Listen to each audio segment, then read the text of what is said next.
कामचोर देवरानी। एक बार की बात है, सुषमा अपने पूरे परिवार के साथ खुशी खुशी मोहन नगर में रहती थी। उसकी 2 बहुएं थी, पल्लवी और शिवानी।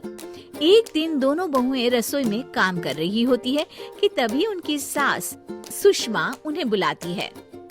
अरे बहू, जरा इधर तो आना। शिवानी, जरा जाकर देखना सासू माँ क्या कह रही हैं। दीदी आप ही देख लो ना जाकर, आपको भी तो सुनाई दे रहा है। अरे मैं आटा गूंद रही हूँ ना, तुम चली जाओ। हाँ तो मैं भी तो सब्जी काट रही हूँ ना दीदी। अरे बहू जल्दी आओ। ओह, ये तो जाएगी नहीं, मैं ही जाकर देखती हूँ कि क्या करना है। पल्लवी सुषमा के कमरे में जाती है। जी मम्मी जी, क्या हुआ? शाम को घर पर कुछ मेहमान आने वाले हैं, तो तुम अच्छा सा खाना बना लेना बहू। ठीक है मम्मी जी, आप बता दीजिए क्या क्या बनाना है और कितने लोग आ रहे हैं। सुनील की मौसी जी और उनका पूरा परिवार आ रहा है। कुल मिलाकर 3 लोग और हमें मिलाकर हुए 9 लोग। तो अभी से ही तैयारी करना शुरू कर दो। और हाँ, घर की सफाई भी कर देना, हाँ अच्छे से। जी मम्मी जी, सब काम हो जाएगा, आप चिंता मत कीजिए। पल्लवी शिवानी को घर में मेहमान आने वाले हैं इसके बारे में बताती है। क्या 9 लोगों का खाना बनाना होगा, घर की सफाई करनी है? बाप रे, सासू माँ ने तो हमें घर की नौकरानी ही समझ कर रखा है। ऐसा नहीं बोलते शिवानी, हम इस घर की बहू हैं और घर के काम करना हमारा फर्ज है। दीदी तो है ही सासू माँ की चमची, जब देखो सासू माँ सासू माँ।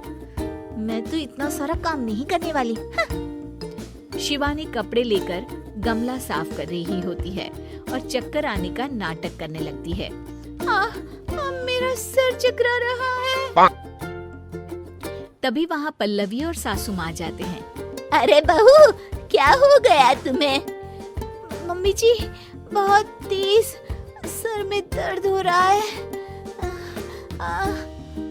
तुम एक काम करो शिवानी, आराम कर लो। नहीं नहीं दीदी, घर में मेहमान आने वाले हैं, मुझे आपकी मदद करनी चाहिए। अरे कोई बात नहीं शिवानी, तुम आराम कर लो, मैं सब काम कर लूंगी। ठीक है दीदी, अगर आप इतना कह रही हैं तो आराम कर लेती हूँ। शिवानी आराम से अपने कमरे में मैगजीन पढ़ रही होती है। इसे कहते हैं आराम की जिंदगी। इतना सारा काम। चलो, सारा काम खत्म हो गया, शिवानी को देख आती हूँ। शिवानी अपने कमरे में ईयरफोन में गाने सुनते सुनते सो जाती है और उसके साइड में मैगजीन भी रखी होती है। पल्लवी वहाँ आ जाती है और वो सब देखती है।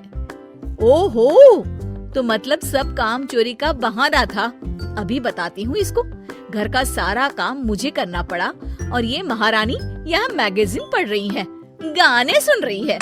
पल्लवी रसोई से एक प्लेट और चम्मच लेकर आती है और शिवानी को थाली बजाकर उठाने लगती है। शिवानी अचानक से उठती है। उठ गई महारानी, गाने भी सुन लिए, मैगजीन भी पढ़ ली। तुम तो बहुत बड़ी झूठी निकली शिवानी। तुमने सर दर्द का बहाना बनाया ताकि काम करने से बच सको। हाँ बनाया बहाना, तो क्या करती, इतने सारे काम करती। मुझे कोई शौक नहीं है चापलूसी का। क्या चापलूसी? तुम्हें लगता है कि मैं सारे काम चापलूसी के लिए कर रही हूँ? और नहीं तो क्या। तभी वहाँ सासू माँ आ जाती हैं। अरे बहू, वो लोग बस आने ही वाले हैं, तुम तैयारियां कर लो। जी सासू माँ, तुझे तो मैं बाद में देखती हूँ। सब खाना खाने बैठते हैं और खाना शुरू करते हैं। तभी सुनील की मौसी बोलती है। वाह भाई वाह, खाना तो बहुत ही अच्छा बना है सुषमा जी, एक एक चीज में क्या स्वाद है। ये सुनकर शिवानी मुंह बना लेती है। उसे अपनी जेठानी की इतनी तारीफ राज नहीं आती। आपकी बहुएं तो बहुत ही अच्छा खाना बनाती हैं। हाँ बनाती तो दोनों ही अच्छा है, पर आज ना ये सारा खाना बड़ी बहू ने बनाया है। छोटी बहू की तबीयत ठीक नहीं थी, सो इसलिए। मानना पड़ेगा सुषमा जी, आपकी बड़ी बहू तो बहुत ही गुणवान है। पल्लवी की तारीफ सुनकर शिवानी को जलन होती है। पल्लवी ये सुनकर खुश हो जाती है और शिवानी की तरफ देखकर उसे चिढ़ाती है। कुछ देर बाद मेहमानों के जाने का वक्त हो जाता है।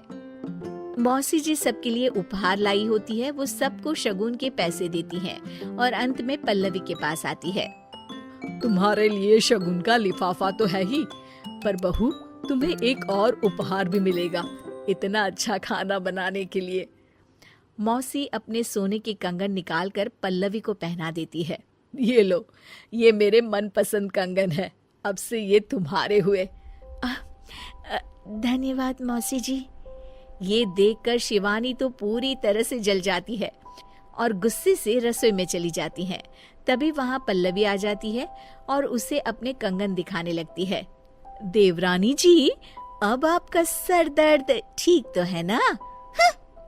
मुझे लगता है कि अब सर दर्द शुरू हो गया होगा आपका।